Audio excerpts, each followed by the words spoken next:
true story, if you're brave enough to believe it. There are places we pass through every day. Bright, busy, safe, shopping malls, filled with laughter, footsteps, and life. But when the lights go out, something else awakens. When night falls, the air turns cold, and silence grows teeth. I thought I knew what loneliness felt like. I was a night guard for years. Gas stations, convenience stores, tiny outposts of light in oceans of darkness. Cold coffee, buzzing lights, boredom. So when the new mall opened in my town, and they offered a night shift security job with better pay, I thought it was a step up. I had no idea I was stepping straight into a nightmare. The interview was quick. Mr. Hensley, the manager, barely looked at me. "You'll patrol every hour," he said. "Check the cameras regularly and pay extra attention to 2 areas, the escalator and the children's play zone." He paused, didn't smile. "We've had a few incidents there," he added. "Nothing serious, but stay sharp." I nodded, thinking he was being overly cautious, trying to protect the mall's image. I signed the papers, took the keys, and started that very night. That first shift was the last normal night I would ever have. It was around 2 a.m. on my second night. The mall was silent. Too silent. Even the air vents sounded like whispers through the walls. I was walking past the food court when I saw him, an old man in a janitor uniform. He moved slowly, sweeping a floor that was already clean. I stopped. "Didn't know there was a night janitor," I said. He didn't look up, just kept sweeping. His voice was hoarse, like gravel dragged over concrete. "I'm not supposed to be seen," he muttered. "Guess the mall's getting sloppy?" I blinked. Okay?" Then he looked at me, eyes dark, sunken, tired. "You're new," he said. "Let me guess. They gave you the keys, the flashlight, and the same old rules." I nodded slowly. He shook his head. "No one lasts more than a week here. You want to survive? You follow my rules." I thought he was messing with me, or maybe senile, but something in his voice felt too serious to be a joke. He handed me a small, crumpled piece of paper. "Keep this," he said. "Don't ask questions, just follow it." I looked down. The paper read, "The real rules 1. If you hear footsteps behind you, don't turn around. 2. The escalator stops at 3:17 a.m. Do not approach it. 3. If you see a little girl in the play zone, she is not lost. Do not talk to her. 4. The mannequins in the clothing store move sometimes. They're just stretching. Ignore them. 5. At 4:44 a.m., one of the mall speakers will turn on. You'll hear someone calling your name. Do not respond, no matter what it says. 6. If you feel like you're being watched, you are, but don't try to find out by who." I stared at the list. My stomach dropped. Was this a prank? A scare tactic? When I looked up, he was gone. No footsteps, no sound, just empty halls, and the broom he was using, leaning against a wall, covered in dust and cobwebs. It was 3:05 a.m. I had just finished checking the exits on the north wing when I noticed a faint flicker, a light pulsing from the children's play zone. The lights there were always off at night. Always, but now. Soft, pastel colors blinked like a carousel. The plastic slide glowed faintly blue. The ball pit shimmered red, and in the middle of it sat a girl. She couldn't have been older than 6, wearing a pale yellow dress, feet bare, her hair hanging over her face like a curtain of wet string. I froze. Rule 3 hit me like a punch to the chest. If you see a little girl in the play zone, she is not lost. Do not talk to her. She hadn't seen me, or at least I thought so. But then her head twitched. Not turned, twirled. Her neck cracked as it rotated toward me, slow, unnatural, like a doll being twisted by an angry child. I stepped back. Her voice rang out, clear and sweet and wrong. "Mister, will you play with me?" I couldn't breathe. I remembered the janitor's words. Don't talk to her. So I didn't. I turned to walk away, calm, slow, like backing away from a wild animal. "Why won't you play with me?" Her voice was louder now, no footsteps, but suddenly she was closer. I turned the corner, walked faster. "Play with me." Now it echoed through the hallway. A childish giggle followed. Then, silence. I didn't stop until I reached the security office, locked the door, sat with my back against it, heartbeat in my throat. I checked the monitor for the play zone. Nothing. Just darkness. Empty. Dead still. But in the corner of the monitor, just before the feed glitched, I saw it. 2 tiny footprints pressed into the dust right outside the play zone. I must have dozed off. My head jerked up when I heard the click of the monitor switching feeds. The clock read 3:16 a.m., and then I remembered Rule 4. At 3:17 a.m., the escalator will stop. Do not be near it. Do not look at who's coming up. I shot up from my chair, but something inside me hesitated. Why? Why couldn't I be near the escalator? Was it just an urban myth? I walked out of the office, heart racing, hallways silent, and as I rounded the corridor that faced the escalator, I heard it. The rubber handrail squealed to a stop. The steps jolted, grinding to a halt. 3:17. The escalator was dead silent. But then, step, a footstep, coming up, step, step. I pressed my back to the wall, didn't dare peek, but curiosity is a cruel thing. I edged just enough to glimpse the edge of the escalator, and I saw it, a hand gripping the metal side. Long, pale fingers, skin stretched too tight, cracked nails. Then came the arm, then the shoulder. But the face, I almost saw the face. I yanked my head back, too late. A raspy whisper echoed across the marble floor. "You looked..." I stumbled backward. Lights flickered. A wave of cold rolled through the air like ice slicing open my lungs. Then, screams. From the escalator, from the stairwell, from inside my head. I ran. Didn't stop until I hit the emergency exit. Alarm screaming behind me. Tears in my eyes. Back in the security room, I rewound the feed. At 3:17, the escalator stopped. But no one was there. No arm, no figure, no whisper. Just me, standing there, staring at nothing. The rest of my shift passed in a haze. I couldn't stop shaking. Even the sound of my own footsteps felt foreign. The escalator remained still, as if nothing had ever happened, but I didn't go near it again.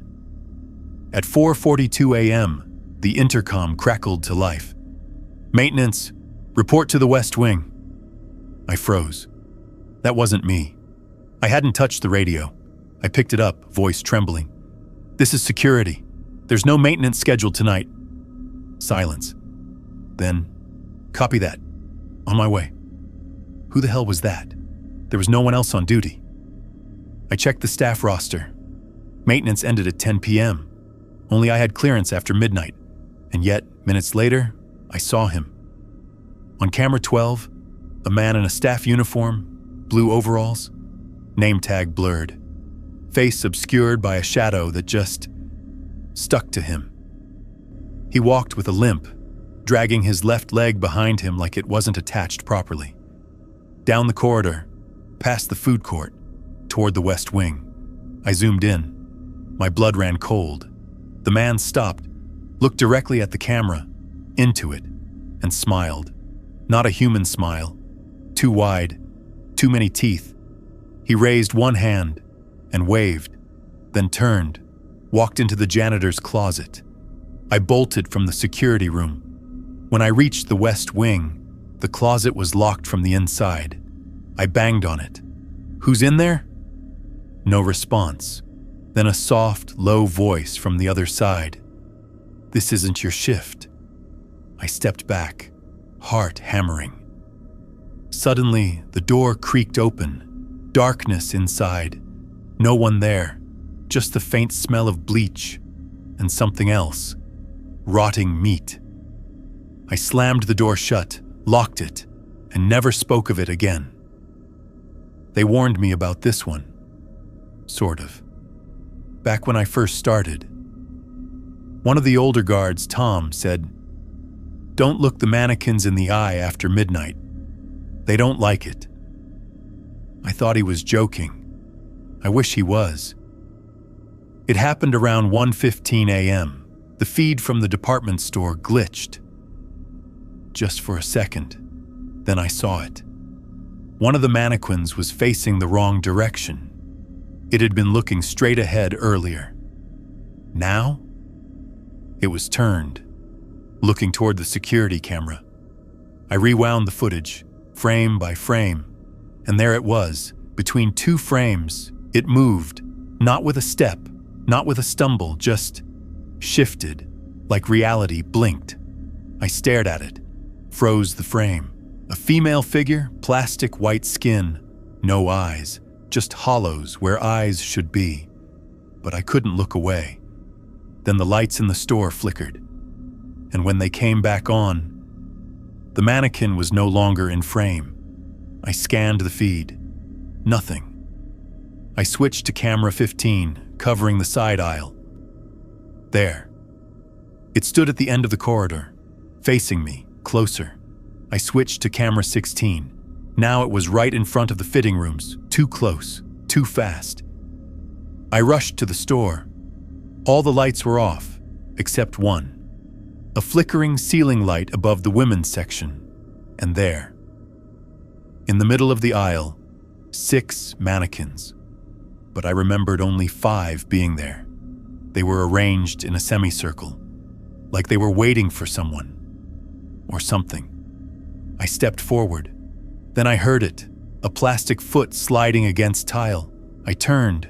Nothing. Then I blinked. One of them had turned their head. It was subtle, but it was no illusion. Its face, now tilted toward me, mouth slightly open, almost as if it was breathing. "Don't look them in the eyes," Tom had said. But I had already done that. I backed away slowly, didn't run, didn't speak. The mannequins didn't follow. But when I checked the footage the next morning, the cameras in the department store, all blank, black screen, every frame between 1:10 and 2 a.m. erased. At exactly 2:03 a.m., an elevator that shouldn't exist appears in the southeast corner of the mall. There's no shaft there. No blueprint shows it. No wiring. Nothing. Yet, there it is. Shiny steel doors. Silent. Still. I first noticed it 2 weeks ago. I was doing my patrols when I heard a soft ding in a part of the mall that hadn't had power in years. When I turned the corner, I saw it. An elevator I'd never seen before. No logo. No number pad outside. Just a single glowing arrow pointing down. Curiosity won. I stepped closer. As soon as I reached out, the doors opened. Inside was pitch black. No light, no buttons, no control panel. Just an open box, waiting. Something about the darkness inside felt wrong. Like it wasn't just dark. It was deep. I should have walked away. But my radio buzzed. Security to the northeast wing. Strange power surge near Sector 9. That was right where I stood. No one else was supposed to be monitoring this area. I took a step back, then another. The elevator doors stayed open, waiting. I left, but I checked the camera feed later. At 2:04 a.m., a shape entered the elevator. Not me, not anyone I recognized. Tall, thin, barefoot. It stood facing the camera.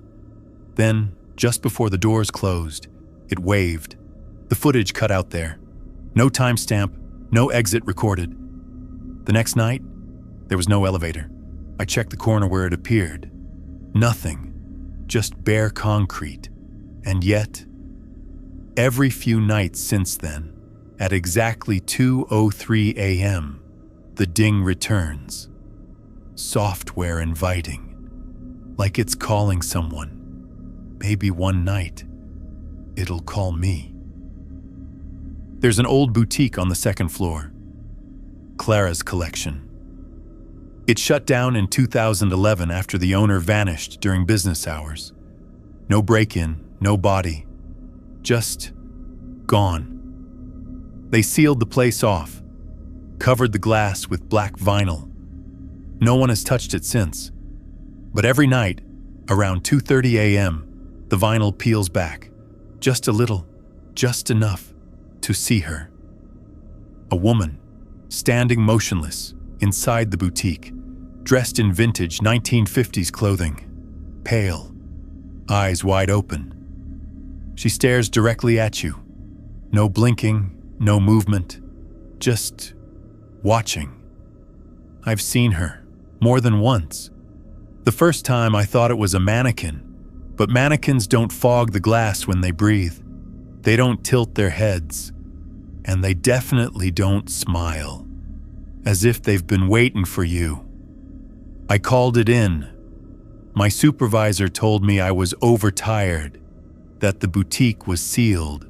I showed them the photo I took, but when we pulled it up on the monitor, it was just an empty storefront. No woman, no fog, no movement.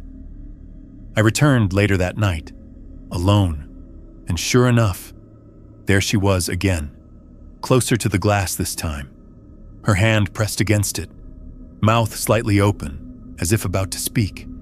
And then, on the inside of the window, in perfect handwriting, "Let me out."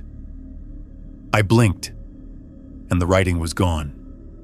She was gone, but I swear, some nights I still hear soft tapping on the glass as I pass that corridor, like fingernails scraping ever so gently. Waiting. It was supposed to be my last shift. I had handed in my resignation 2 weeks earlier. After everything, the laughter, the shadows, the girl in the elevator, the woman behind the glass, I couldn't take it anymore. My replacement was set to start the next day. I just had to survive one more night. Midnight was calm. 1 a.m. was quiet. Almost too quiet. At 2:17 a.m., every monitor on the security wall flickered. Static, then black, all except one. The camera facing the north hallway. The one with the sealed boutique. The image returned, but it wasn't empty anymore. The glass had shattered, completely blown out, shards scattered across the floor, and she, the woman from inside, was gone. I froze. Then the lights overhead began to flicker, one by one from the hallway outside my booth, coming toward me. Population, population, population. Like footsteps made of electricity, closer and closer. I reached for my radio. Dead. I stood. The air was freezing. My breath fogged in front of me. Then I heard it. Tapping. Not on glass. On the metal door behind me. Tap, tap, tap. Software patient. Like someone politely asking to come in. I didn't turn around. I couldn't. Because I saw the monitor. Camera 9, inside the security booth. There I was, sitting still, staring ahead. And behind me, a figure, dressed in vintage clothing, face pale as bone, eyes wide, mouth curled into a grin. Her hand was raised, about to touch my shoulder. And then, black. Everything cut to black. Lights, cameras, sound. I woke up in the hospital hours later. Mall staff found me unconscious, locked inside the booth. No one could explain how. The security footage? Erased. My badge? Melted. And the boutique? Still sealed, glass intact, untouched. They said I imagined it, that I cracked under pressure. But I know what I saw, what I felt. She followed me. She chose me. And sometimes, late at night, I swear, I still feel a cold breath on my neck, like someone. They never found a record of that woman. No missing person, no employee, no one who matched her face. She simply doesn't exist. But if that's true, then who was behind the glass? Who stood in the elevator? Who walked the halls after midnight? And most of all, who touched my shoulder that night? Some things don't want to be seen. Others want to be remembered. So if you're ever working the night shift in a quiet building with flickering lights and static on the cameras, be careful. Look twice at the reflection in the glass. Don't trust every shadow. And if someone knocks, gently, softly, from just behind the door, don't turn around or left.